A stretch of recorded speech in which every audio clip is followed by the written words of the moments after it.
Сәлеметсіздер. Бүгіннен бастап біз растрлық суреттерді аяқтаймыз. Өңдеуді енді векторлық суреттермен жұмыс істеуді бастаймыз.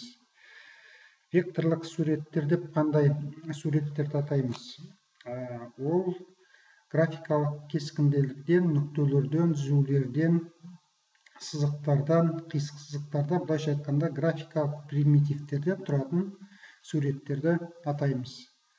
Растрлық редактордан айырмашылығы, векторлық редакторда салынған суреттер көлемін үлкейткен кезде оның сапасы бүлінбейді.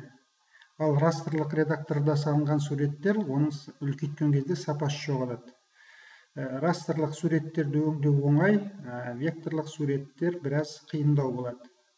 Сосын шынайы суреттер салған кезде векторлық суреттермен салу қиын.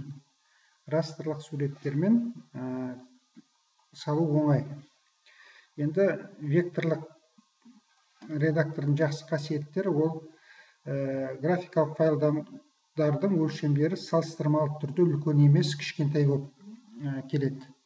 Көптеген векторлық редакторды өңдейтін программалар бар. Соның ішіндегі ең қарапайымы Inkscape векторлық редакторы. Мен енді ағылшын тілінде өткен жоқпыз, біз немісше оқыдық, сондықтан қате оқысам кешірім өтінемін. Inkscape векторлық редактор. Енді Inkscape векторлық редакторын ең бірінші кезекте интернеттен жүктеуіміз керек. Ол үшін вирус түспеу үшін біз оны ресми сайтынан көшіргеніміз дұрыс. Ол үшін Inkscape.org сайтына кіреміз. Inkscape.org. Осының ішінде бізге тілді таңдауға болады. Біз орысшасын таңдайық, қазақша жоқ, өкінішке қарай. Осының ішінен download дегенді таңдаймыз. Download деген ол жүктеу, сайттан өзіміздің компьютерге жүктеу деген сөз. Осыны басасыздар. Осының ішінен Windows-қа, көбінесе бізде компьютерлер Windows, сондықтан Windows таңдайсыздар. Мына жерде 32 биттік пе, 64 биттік пе. Ол үшін өздерінің компьютерлерінде тексерулеріңе болады. Свойствосын бассаңдар, сосын свойства, міне тип системы 64 деп тұр, 64 разрядты. Кімде 32 болса 32-ні таңдайсыздар, 64 болса 64-ті таңдайсыздар. Одан кейін, таңдағаннан кейін,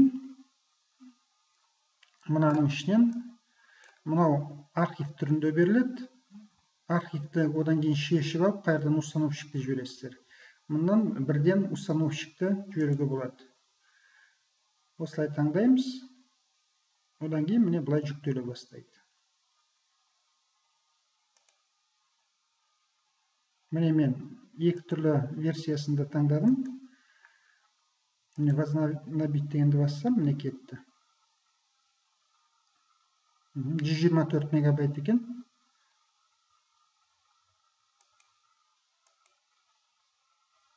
Түрге орнатамыз.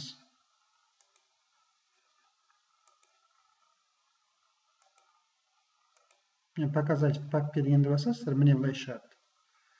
Осының ішінен екі рет шертіп запускать етесіздер. Запустить. Енді мына компьютерде орнатылған. Сондықтан қазір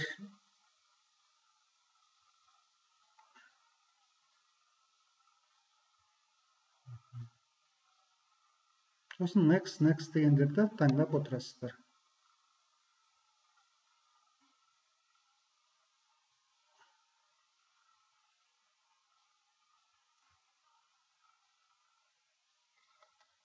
Енді программаны ары қарай өздеріңіз орнатасыздар. Енді мен ары қарай файлмен қалай жұмыс істеу керек екенін көрсететін боламын.